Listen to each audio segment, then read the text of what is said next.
hindi na po ako si Trubis, although hindi ako ganun tumangkad. Pero syempre, bilang 19 na rin po ako, tapos in the next few years, syempre mas challenging na po yung mga roles. So gusto ko matry na.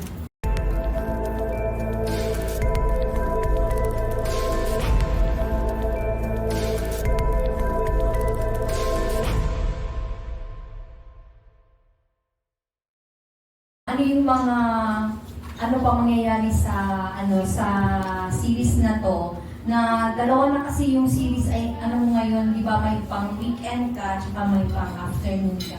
Yung sa weekend, yung play the captain. Yes, actually yun po, it was a guesting for the April ng lola ko.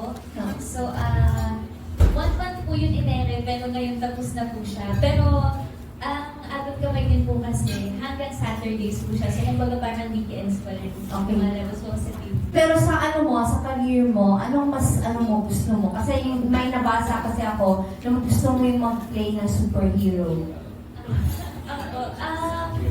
Well, gusto ko pong magawa lahat ng genres sa active career ko. Pero syempre, since baby po kasi ako, ang ginagawa ko na po talaga is drama, heavy drama.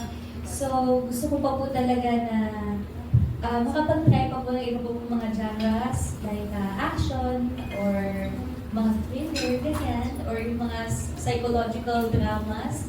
Ganun po yung gusto ko naman i-try. Para iba naman po, lalo na po ngayon na mature na. I mean, hindi na po ako si Trubis, although hindi ako ganun tumangkad.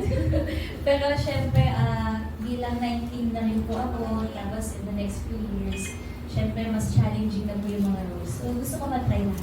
Nakilala ka namin sa Noris PE Plus 2010, right? So, I'm very excited for acting mo before. Ang tanong ko is, ano yung mga adjustments mo for the series and yung mga preparation mo din? Naku, syempre po, bilang doktor po yung role ko, mas malalim na po talaga to. Hindi na po siya physically challenging, kundi mentally challenging din po siya. Nung nasa-start po yung show, nag-immersion po kami sa ospital.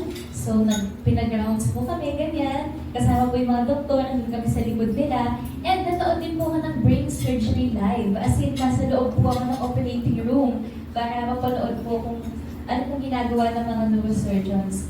And syempre po ngayon, bilang hindi na po ako 5 years old, ang mga eksena po talaga mas may lalim na. Kumbaga po dati, paano lang po naglalaro kapag nasa taping.